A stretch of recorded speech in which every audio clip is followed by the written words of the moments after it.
You are listening to a unique and special production of the 110-250 Audio Studio. What's this, a daybird? A young bird? Who's the bird? Where is he?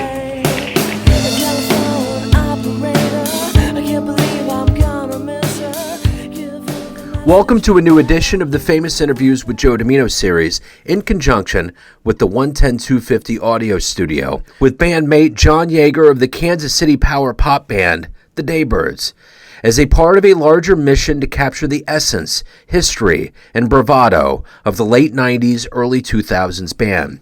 We caught up with Jon from his home in Nashville, Tennessee, to discuss everything related to his life and music and memories of those Daybirds years. He covers the timeline quite well, covering all he knows. Enjoy this texture-rich Jon. Jon Yeager, and I'm just going to say I'm a general member, founding member, multi-instrumentalist, vocalist, co-songwriter, teammate. I love it. So let's go back in time here. Let's take the spaceship in time back to Jon Yeager world. What did you want to be when you were a kid? Man, when I was a little kid, gosh, it's like I can't even think back that far. I think, like most little kids, you just kind of want to be 13 different things, somewhere between astronaut and Michael Jordan, you know, something like that. That sounds familiar. I will say it was pretty early that I was really into, like, music. I was, like, you know what I'm saying, pretty early. But, yeah, gosh, you know, I think back in grade school, I probably would have settled for sports or some kind of hero of some sort. Oh, yeah, totally. That kid dreaming right there. So where are you from, Jon Yeager? Originally, just Kansas City, specifically the Liberty area. When you were a kid and you talked about being into music, what was your baptismal into that world? How did this journey into music begin? I lived in not a musical household. I think everyone, even myself, was kind of shocked that I had any type of talent to be developed, right? Definitely wasn't a prodigy, but nobody else in my family did it. But I would say as early as 12, I had a neighbor who lived right behind me, and his dad was in a country band that just played like little dive bars, right? They weren't anything, and they were actually like quite poor, but he was the drummer. And so I would go over to my friend's house and start to tackle around on his drums. And it, like, very quickly, I was like, oh, I want a drum set. And, you know, I was very fortunate that my mom and dad bought me one. And, you know, it was just like a little trash kit, you know, from a garage sale somewhere. But, yeah, so it wasn't, I didn't grow up around it. It was my neighbor and his dad. I don't know. So it was kind of weird. So the other thing that's always seminal, along with, like, getting into the music, what was the first concert you ever saw? Oh, first concert I ever saw was 1994 Lollapalooza, right? So all of those acts. And I mean, a vivid memory like it was yesterday, right? So this is kind of like the height of grunge, right? This is like the pinnacle of like alternative music as it was known then, right? And the opening act on the second stage, still to this day, one of my favorite bands was The Verve. You remember them? Oh, yeah.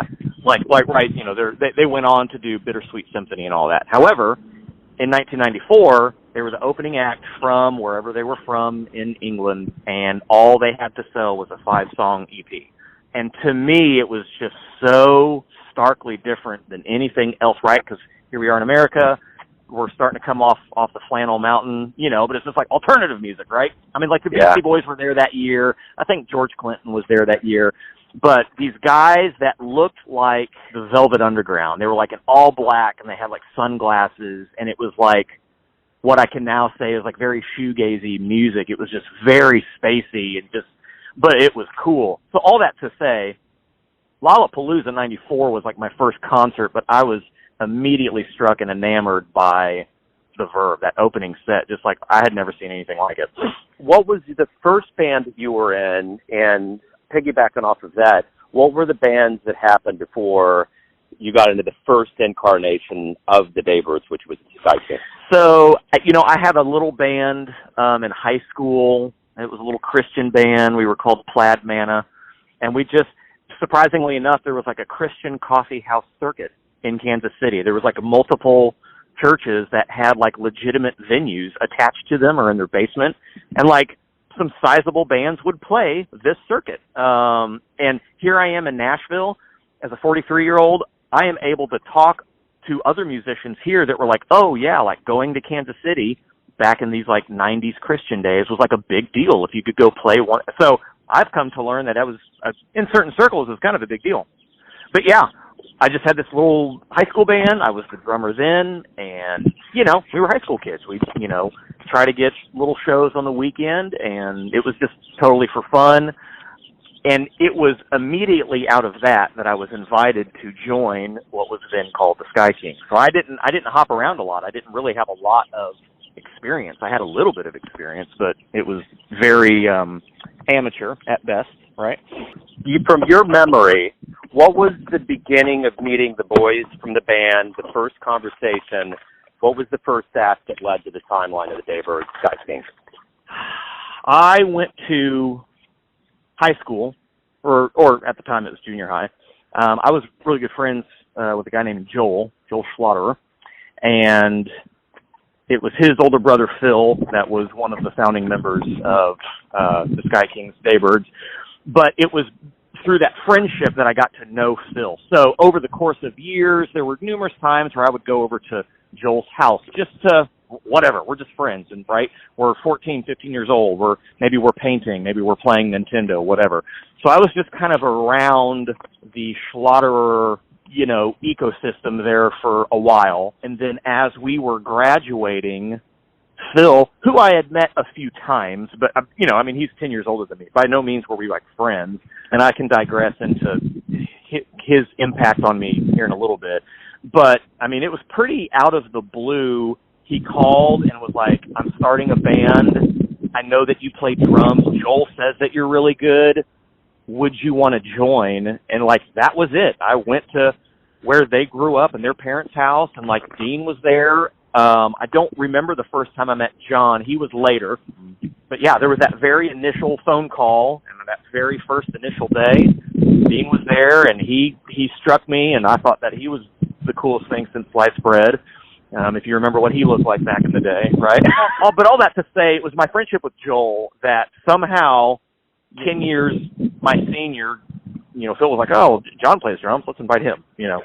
I guess so as we kind of progress down that line there, talk to me about the first practice sessions and what's the first song, the beginnings of this band. What was that like? Again, going back to that first initial invitation from Phil, he was living at his parents' house that I was so accustomed to because I was over there, you know, hanging out with my friend Joel. Dean was there, and they quite quickly had on that first little EP that we did, Mr. Albert was their song. And I remember Phil prefacing me before I even showed up. He was like, we're going to start a band, you know, me and this other guy who was Dean, you know, we really like the Beatles. So as a drummer, you might even be bored. I remember that starkly. Like, he was just like, you might even be bored. You're a really talented drummer. You know, maybe some of these songs are too simple or whatever. And I was just like, oh, whatever. I thought Phil was really cool. And again, we'll get to that. I just thought Phil was really cool. And so it was kind of an honor to be invited. All that to say, like, go to this first practice. They have Mr. Albert. I wasn't wowed by the song. I became wowed by the song, but it took me a minute. You know, I taught myself how to play drums listening to Pearl Jam and Nirvana and Soundgarden, all the classic grunge 90s stuff. That's how I learned music. Being invited into a space where songwriting, you know, more like the Beatles, could be a lot more basic, and it was a little bit more melody-driven. There was no guitar solos. It took me a minute to catch up to that. But then there were moments along the way where I was absolutely hooked, and I got it, and I understood it, and it carried me the rest of my life. So it did take me a minute, but again, I mean, once it latched, it latched. What was the very first show like that you guys did? God dang, I don't remember the first show. I want to say, no, I do. I think the very first show, Joe, I don't know if you were there. It was on the Square of Liberty. It was that coffee shop called Beanheads. Do you remember this? Yeah, I do. I think that this was the first show. I have memory of hand drawing the flyer and making copies at my dad's church. My dad was a pastor, so we would go use the copy machine. And it was the night after the fall festival. And so I walked around putting up these flyers. And I had just graduated high school at the time, so I was still very close to this, like, you know, hyper-local community of kids who just hadn't moved on yet, right? So it was a coffee shop, but it was full, and it was so full we played 2 shows, you know, which made us feel very good. You know, your first show, it's like, wow, you play for a group of like 70 kids, and they have to leave, and then another group of 70 kids comes in, you have to do it again. You know, it's like it felt great, you know. I just remember feeling, and this is going to, you'll hear me say this a lot, the umbrella over my experience was John Sweetwood included, you know, because I obviously had met him at this point. We had written songs together, but Phil, Dean, and John, I was the baby of the group. They were older, and so I felt like I got sucked into this very, like they were my cooler older brothers, like period. That's the walk away, right? And just my experience with them, I felt cool. I felt like I had made it. You know what I'm saying? So when I'm playing, and so to answer your question, another nuance to this is like nobody their age came to this show. It was all my friends. But there was like a sense of pride there where I was like, yeah, like I'm in a real band playing real music, right? That's how it felt. And so I'm curious, when did you guys kind of collectively, or even you in your memory of the early years, when did you feel like you had a magic? There was this infectious thing, this groove that you had. I think the best way to answer that, because I can look back on it and be like, man, it was pretty amateur at points. You know, like there was a certain circle of people that thought that we were important and big and influential, but like realistically, not really, you know? And so my answer to your question is like, I think a lot of that, when did I know, was very internal. I was being exposed to music I'd never heard of before because of the older guys. I was being invited into, you know, bars and like other concert type settings that I would have never otherwise gone to, you know, like there was this door that opened, you know, and like there was this whole other life outside of, you know, again, I was post high school, right? So I had kind of my existence, and now here, you know, you included, Cato, it was like, I remember coming over to your guys' when you lived with John on Westport Road and just drinking Carlo Rossi, Fat and Bossy, and but like meeting all of these, like what I felt like were like this cooler, older crowd. Like, so all that to say, when did I know that there was magic? I mean, there was little blips of it along the way for sure, whether it be even practicing and writing a certain song or certain shows. There were blips of it, but those blips were kind of covered by an umbrella, and that was very like internal, where like I was feeling like this was going somewhere. We got started in 97. Yeah, I graduated in 97, and it was right then and there. I mean, when the graduations happened? May. I probably got the phone call in like July. How did you guys land on the name the Sky Kings? That was purely, to my memory, like a Dean and Phil thing. That was my memory. Like I know I had nothing to do with it. If John was involved in that, I just thought it was cool. You know, I was like, yeah, all right, whatever. So the other part of that too is that you had, from my memory of things, you guys got a letter from a country band that was called the Sky Kings that said cease and desist, and you had to scramble to come up with a new name. That's right. Yes. So that's right. How long approximately? Because I know it was a big bummer. How long had you had the Sky Kings name before it went to the Daybirds? And why Daybirds? Why was that the name? Gosh, if I were to take a stab at it, we were Sky Kings for a good year. We had released the EP. We had played numerous shows. We did get the cease and desist. Yeah, and then I remember it taking quite a while to get to a new name. I remember being laughed at quite a bit on some of my name contributions. You know, some of the older guys were just kind of like, yeah, all right, thanks, try again. So, but yeah, so, you know, I do remember it taking a while to decide on the name. But again, I think ultimately, if I were to have to take a stab, I think that the name of the Daybirds was a Dean suggestion. Again, for me, it was poetic enough to be like, yep, it's unique, it's different. I think it was him, I think. So obviously, you know, at that point, you guys were big enough. There was a lot of consternation to figure out the name. Kind of talk to me about how shows started steamrolling. You know, there was the hurricane, there was standbys, you guys were going out on the road. How did that whole on-the-road thing kind of turn into what became, you know, more music and more albums? Yeah, so it's funny that you said that it was suggested to you to talk to Chris Meck. because I think that he had a pretty decent little part of us being a stepping stone for us. We hadn't really broke into traditional, like, downtown Kansas City clubs yet, right? We had played, just a few little things here and there. We were recording Turnstile out in Lawrence.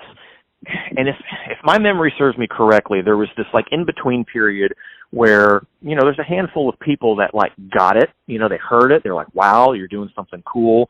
So there was some steam there, but we hadn't broke into some of these, like, again, more traditional, like, downtown clubs, like the places you want to play.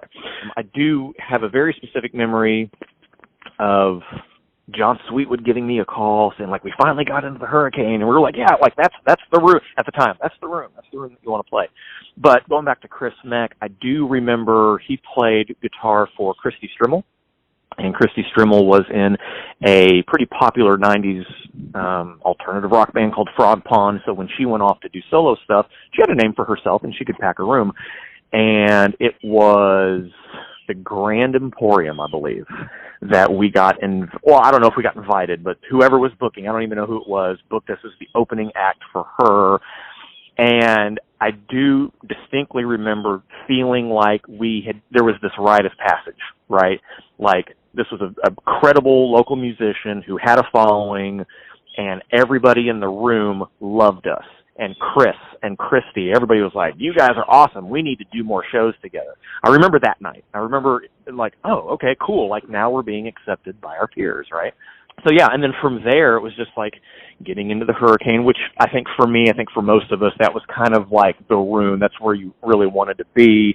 But then, Davies Uptown and just some other stuff. And then obviously as the years went on, we got invited to open up for, Better Than Ezra. It was like 96.5 Under the Stars. And I think we opened up for Huey Lewis in the News one time. And, but from there, it was like, it was in that time when we had opened up for Christy Strimmel and stuff, we were starting to develop as a local band, that idea of, like, touring, like, started to come up, What was your favorite memory? Is there a show where something really stood out where you're like, man, that was it? The Hurricane was home base. So it was just like, there were just so many times where the room was packed. We would, like, sell the room out, and that always felt good, home turf. But yeah, just being really thankful and appreciative of some of the bigger names that we got to open up for, right? Huey Lewis in the News, Better Than Ezra. We opened up for Fastball that one time. There was another, was it Super Drag? I think we opened up for Super Drag. That was a big pop show at KU. There's just some, like, big names. So I don't know if there was, like, one show that, like, totally outweighed them all. But, of course, along the way, there's just these opportunities that was like, wow, okay, cool, this is great, I remember you guys went to a competition in Oklahoma, and all of us came down there, and that gal that sang the song Kiss Me, what was her name? She loved you guys, and she was Lee crying Nash on the side. Yeah. And she literally, Nash. every time, I say that story all the time. I'm like, this gal loved him, and I still hear that song. I bet she still makes a residual from that song. Oh, yeah, are you kidding? Yeah, she's down here in Nashville. I've seen her multiple times, yeah. Okay. So I remember people hearing you for the first time and how magical it was. And I guess that's the thing that I don't want to depart because you mentioned it. It's a big deal. Talk to me a little bit about how Phil Schwatter was kind of like a brother and a mentor and what he meant to you. Well, yeah. I mean, he was in a popular Christian band called Big Jesus. In my mind, I think they were bigger than what they actually were, but in my mind, they were huge, right? I could go to the store, and again, this is 13, 14-year-old John talking. I could go to the store, and their tapes and CDs were on the shelf. I was the first person I'd ever met like that. They had an actual record deal, right? He lived in Liberty. He lived at his parents' house, right? Look back on that and be like, oh, that's kind of silly.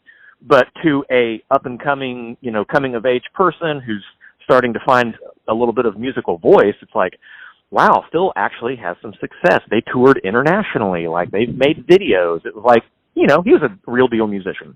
So to get that phone call from him, hey, this Joel's friend, like, hey, do you want to come play drums? I was like, oh my gosh, like, it was a real honor. I specifically remember graduating high school and filling out applications to go to whatever college. I don't even know, just because that's what you do, right? And I just distinctly remember getting the phone call from Phil and then, like, crumpling it up and, like, telling my mom and dad, like, hey, I'm going to join a band. I'm not going to go. They were totally cool. They were the most supportive people on the planet. So they're like, all right, cool. That's what you want to do. But, yeah, there was something about him having some success and the fact that he thought that I would make the cut, or, I don't know. It was very honoring to say. I felt very privileged, Yeah, absolutely. Yeah. And that's all I ever knew from him too. So how did you all individually evolve to the point where you guys were a success? What was it about the chemistry and that brotherhood and that feeling you guys had as a band that made it work and made it not only work, but be magical and be a successful venture? I was very thankful, and I learned that this wasn't the norm over time. I didn't know it at the time, but I learned it over time. The fact that we were, like, really genuinely best friends and, like, wanted to hang out with each other outside of our musical dealings, right? Outside of practice, outside of shows. Years. It was like, oh, cool, like, what are you guys going to do Friday night? All right, we'll just come over to my house this time. I had other friends. I mean, we all had other friends, but, like, there was a deep and very real friendship that I went on to learn isn't normal in bands. Some bands have it, but, especially down here in Nashville, man, everybody's a workhorse. And it's like, you definitely develop relationships, but it's like, hey, I can't play for you today because I'm playing for the other guy that I play for. It's just like, it's kind of like trading football players, right? It's like everybody's very nice, but it's like everybody's kind of out for their own career, if you will, like a sports nugget. I was just very thankful to be in a band. We were just good friends. I really looked up to them as, like, cooler older brothers. We really enjoyed hanging out with each other. So to answer your question, how did we evolve? To me, it was very organic. It's just the genuine amount of time that was just spent together. We had lots of time to work out ideas. And, of course, for every song that you're able to hear, there were, like, 8,000 others. But it was just the time spent together, So, yeah, there was just a chemistry that just developed, and it was just organic to me. So everything started in 97. From your recollection and the dynasty of the Daybirds, when would you say the height was? Like, year, and what was the circumstances where you guys were at the height of your powers together? Well, man, that's a trick question because, as we now know, there were two chapters to the Daybirds. There was with Phil and without Phil, right? And, I know he has his own take, and I listen back to all these songs, pre-Phil and post-Phil, and he just had so much to offer. Yeah. He was immensely talented, and I, to my recollection, we all just knew that it was just time for him to kind of chase his own thing. All that to say, it was around the time of that switch that I think was the height. We had met our manager, Dennis, who worked for CDA. He was in the Celine Dion camp. And as unsexy as that sounded to a, little pop rock band from Kansas City, here was somebody who had extreme connections, who was very interested in us and really wanted to develop us. So we were like, yeah, like, what are you going to do? Say no? And so we got along really well with him. But there was, it's hard to tell the year. Maybe 2000, 2001, where Dennis was really starting to make some moves for us, setting us up because we went to go record in Montreal. We went to go record in Vegas. We went to go record in L.A. He was really setting us up with some other people to kind of be part of what was maybe going to be the larger team. He really wanted to develop our sound. We were starting to be paid to do some of this stuff. And then enter John Evans. Now Dennis and co., now we're actually getting paid to stay in Kansas City and, like, develop and, like, cut demos. You know what I'm saying? It wasn't a lot of money by any means, but it's like for us, it really felt like we were actually courting somebody. And in my opinion, that was the height. And it wasn't so much about travel. It was feeling like we had a real lifeline to at what we thought at the time was going to be a long-lasting career. Turned out not to be, but that's how it felt at the time. Well, of course, and I think that's always been the allure and the magic that went into what you guys did. So you mentioned something, and this has developed a new question in my brain. So you're talking about Montreal, you're talking about LA, and you're talking about Vegas, and I bring these up specifically because I remember them very specifically about talking to you guys and being kind of that guy that was so close to you guys. I heard about all of this secondhand. How much did you grow over these trips? It seemed as though there was an exponential amount of growth every time you guys came back, from whether you went to Milwaukee to play or you went to LA or you went to Vegas or Montreal. What did those trips mean for you? Those trips, I couldn't agree with you more. Exponential growth. When I look back on this music, there was a real page turn, wasn't there? So like Turnstile, right, was like just poppy and orchestral. It was great. It was fun, but it was very like lighthearted. It was very innocent, maybe is a good word. You know, and then as we start to travel, we do start to spend some time with some other like producers and engineers and start to get some other influences. I would say that the music got a little darker, but by way of just a little bit more mature. I don't know, you know. So yeah, there was definitely a page turn through that season. And honestly, I don't think it was anything more fancy than just being exposed to other kinds of people and then our influences changing, you know. I mean, Turnstile, we just literally listened to Wings all the time, and David Bowie. That's just all we all listened to, and we loved it. And, you know what I'm saying? But then, like, you know, you start getting into, like, You Rock and then all the stuff after You Rock, stuff that really never saw like some of the desert songs. You can even hear in some of the stuff that I'm singing. It's like, yeah, there's maturity there. It started to darken up a little bit and get a little bit more gritty, and, you know, so. Yeah, no, and I can tell that too. You know, when I listened to it, there was definitely a way that the band evolved into a different place. And I think, I'm curious, who would you say was the biggest fan of the band? I always remember there was one guy that you guys said was always there, was always, like, you guys had, like, diehards. Who stands out to you? I felt like we had some industry people that were super fan, but like super supportive. I forget his name, but there was a sound guy named Matt, and I couldn't remember his last name if you paid me, but he was really good. Like, technically he was like really good. The few times he did not the few times, whenever he did our sound, it was always really good. But he did, like, you know, he's just like a local Kansas City sound guy, but he did some big shows, like had a little bit of a name for himself as far as sound guys go. And so, again, an example of my answer to your question is, like, when he started to request our shows, like, that meant a lot to me. So there were numerous times where somebody was scheduled to do our sound, you know, some nameless person, at, like, a hurricane or whatever. But like, Matt, not telling us, would call Stan and be like, hey, I want to do sound for the Daybirds tonight. And then, like, we would just show up and like, oh man, Matt's here. And he's like, oh yeah, no, I always request to have you guys. Like, that kind of stuff meant a lot to me.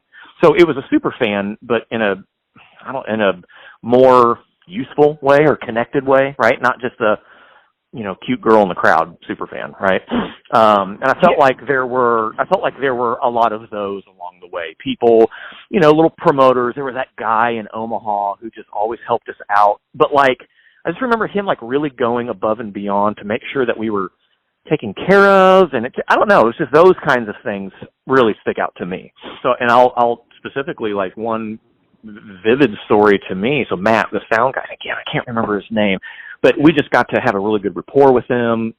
Just from an on-stage perspective, the way that he mixed the monitors was always great. We always got compliments about how it sounded. So we just had a really good rapport.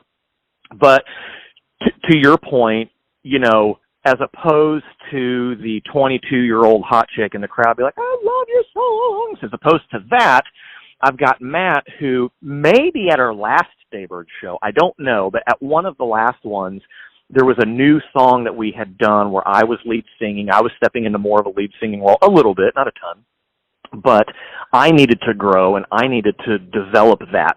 Like, I was learning, and he really had some actual great, like, coaching tips. Like, hey, from out here, this is what I want to hear, and I want you to push your voice here, and on this part, do this and this, because the way that it translates out here is going to be the effect that you want, but I know it's not going to feel like it up there. Like, he had very practical things. And so, to your point, as opposed to just a listener, which is great, to have these like industry people who like, they actually have some sense of say or authority that, in my opinion, their opinion mattered more. And it felt great. It felt like double great, right? It's the double stuffed Oreo.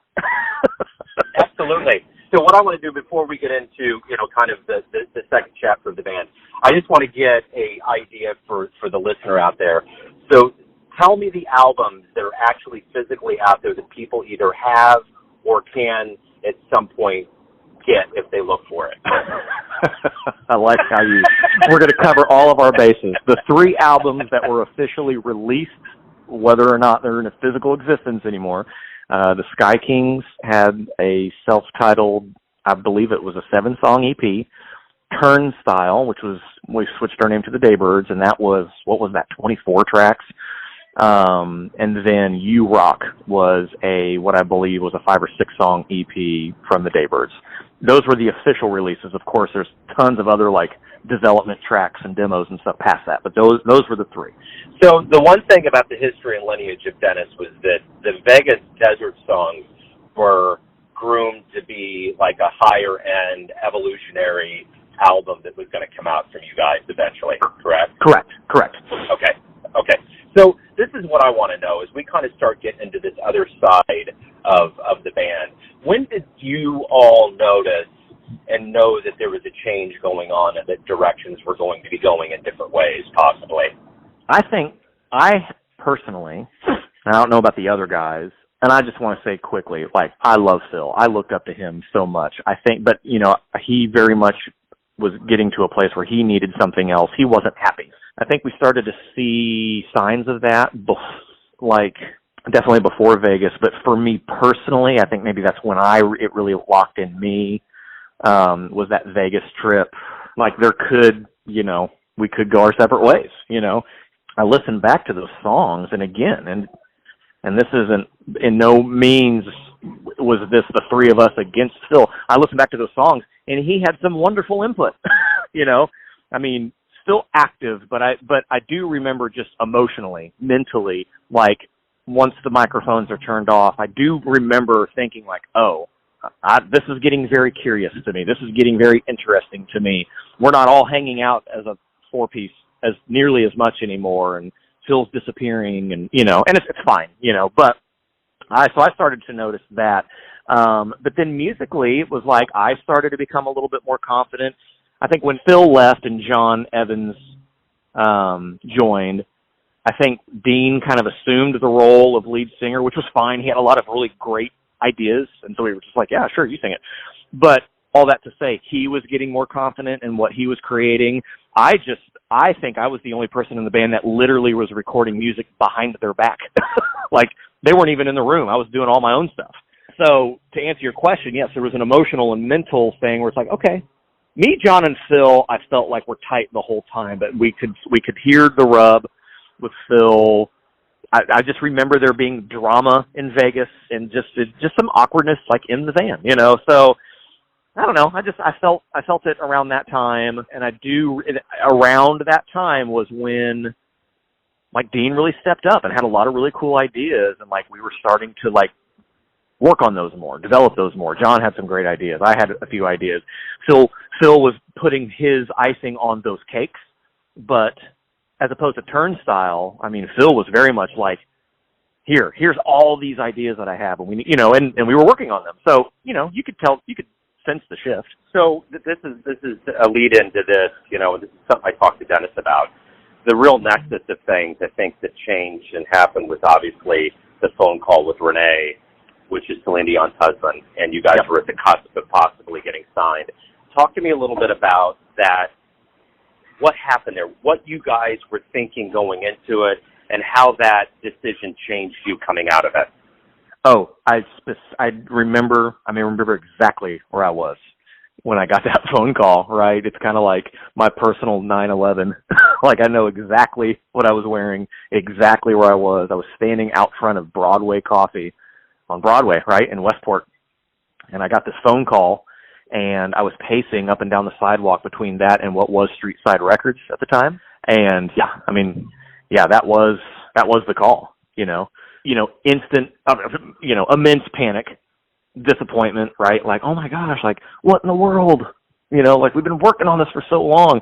And to be honest, I remember where I was and I remember how I felt. I don't even remember how the conversation went, but John called me and was like, yeah, like, we got the phone call. So I know that there were some follow-up phone calls with Dennis, and he probably remembers more than we do. What I remember was like they just changed their mind, but I do remember kind of a sense of panic. I do remember a sense, I mean, you know, to say it lightly, the air was very much let out of our balloon, and just getting back together and just like scratching our heads, like really, I felt like we were starting from square one. Like, we have nothing now. Like, have been waiting on the edge of our seat for this one connection to develop so much that it's just like, almost kind of like we didn't have anything else. I was like, well, I guess we'll go play the Hurricane. You know, it was like, what in the world?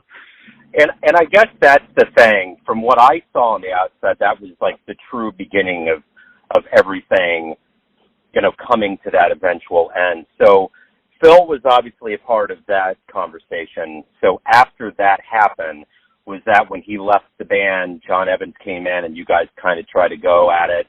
As you said, you were trying to go anew. You know, you were square one again. Yeah. So what was that second chapter like prior to everything? Eventually, you guys were like, we got to walk away. I remember feeling, I eventually got to a point where I was really excited. I loved it when John Evans was part of it.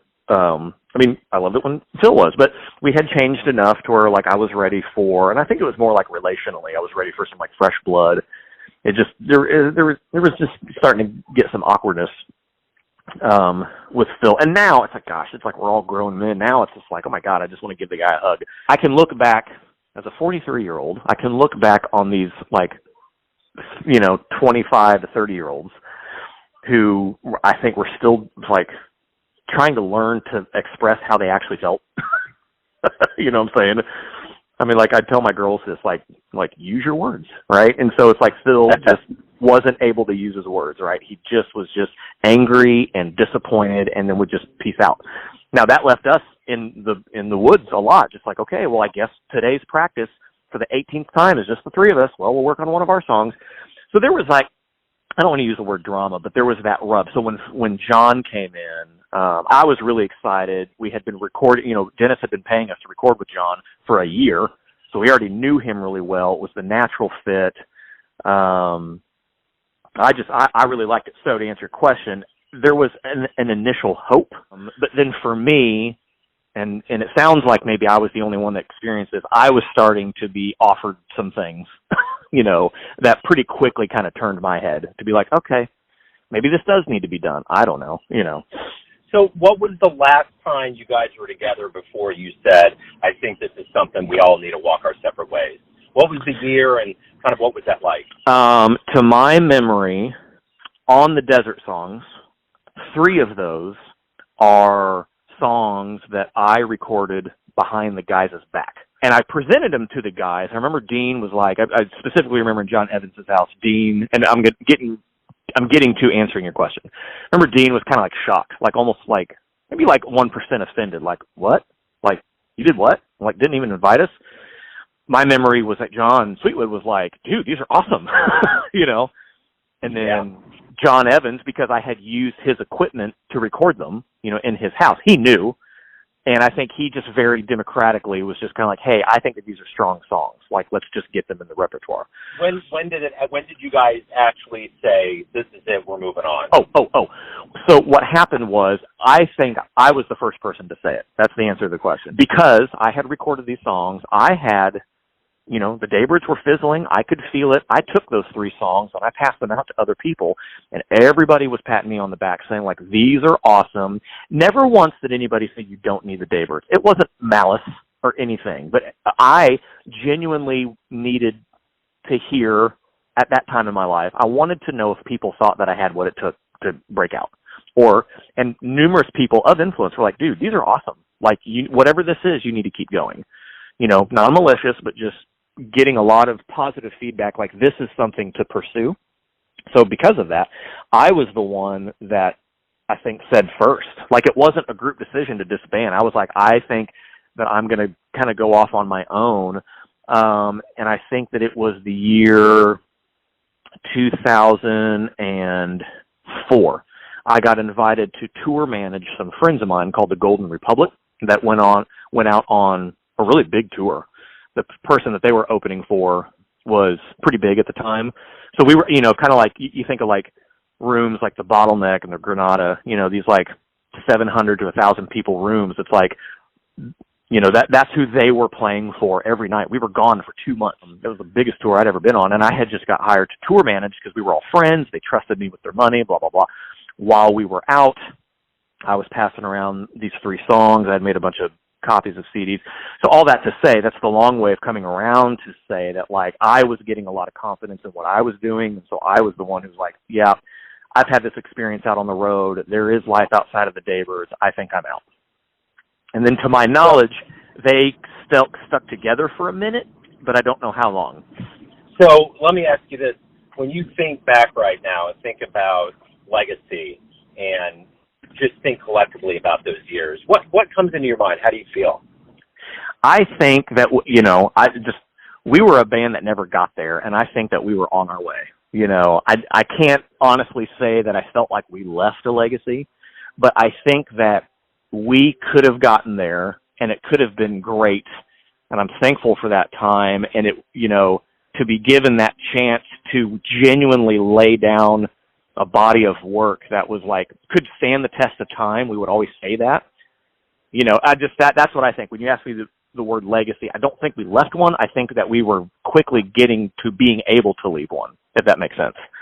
It totally does. And I think the other thing now, I just turned 50. I'm in that sentimental realm. You're 43. We all forget things. Like, I think back to that time period. I can't remember what my problems were. I mean, things are going on, but you just forget. But sure. Is there anything that you think about in the legacy of the brotherhood? And I think the thing that I think about is it was really, you had the music, but it was the friendships. Is there anything that was left unsaid from that time period that you would love to say if you could have that chance with those guys again? Oh, yeah. I just don't think that they understand what they meant to me. They were my cooler older brothers. I mean, they just really impacted my life, and I think quite positively. I just, you know what I'm saying? It's like that's kind of where the beginning of this conversation started, was like, I just really looked up to them, and like you too, right? And it's like, there was this older crowd, and everybody was so cool and like fun, and it was so different than, some of the kids I grew up with in high school. I would say, as the answer to your question, I don't think that they realize how much they meant to me and how much I looked up to them. I just still hold them in extremely high regard. Yeah. 2022, Jon Yeager, you're happily married in Nashville. You have animals and children and a successful venture, Poor Taste. Give me a synopsis of your life right now, post-music career, and if you are playing music and doing anything now. I'm not. I hung my hat up a long time ago. When I moved to Nashville, I released an EP, and there's like little links floating around online. There was a whole lost album that I recorded in Kansas City that never saw the light of the day. That was like 18 tracks. I'd have to like go fish around for them.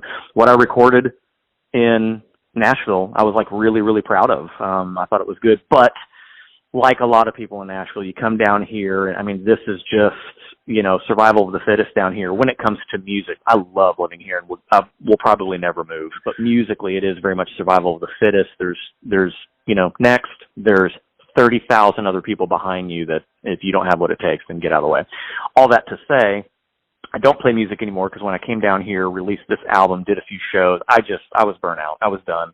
I had been seriously pursuing music since I was 17.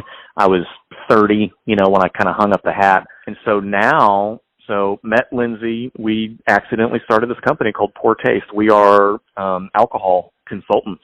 We have traveled the country, and we train bartenders, and we design wine menus and cocktail menus, and we get hired by brands to help them with their marketing. And now we're to a point where we're opening up our own restaurants, and it's just this whole behemoth of like fine artisan cocktail consulting. So that's my life now. If I play music, it's for fun with my daughters and at church. So let's say this. Let's say you get a phone call here in the near future or sometime down the line in the next year, and there's someone on the other end, and let's say it's Dennis or someone like that, and they're like, let's get you guys together for one more show. What's your answer going to be? Oh, I'd do it in a heartbeat. That would be so fun. And you know what makes it different is like motive. You know, I've got a very successful career down here. Like we have been self-employed for 10 years. You know what I'm saying? It's just like you know what I'm saying? It's just like we've got our thing, and it's awesome. And to be able to, for fun only, step back into that would be awesome, as opposed to sweating and crying and bleeding and being on the edge of your seat hoping that you're making it, because that's what your identity is wrapped up in, right? It's like that's not the case anymore. So if somebody called me and be like, fuck yeah, I'll fly back to Kansas City. It'd be awesome. Let's do it. You know what I'm saying? Like, we'll come back for a week. Sure. Fuck yeah. Yeah. Oh, I love it. I love it. I love it. Well, I appreciate you doing this. Seriously. Yeah, you too, brother. I appreciate it. Let's keep in touch. Thanks for tuning in to another famous interview with Joe Dimino, brought to you exclusively by the 110-250 Audio Studio, where we give you a fresh and comprehensive insight into the finest musicians in the world. Thanks to the mighty Jon Yeager for enthusiastically getting into it all. If you want to hear more interviews, visit the famous interviews with Joe Dimino on both iTunes and Spotify. Swing by the Neon Jazz channel at YouTube. And for all things relatable or forgotten, jump over to joedimino.com. Until next time, enjoy all of the music out there. And I hope you tell me what to say.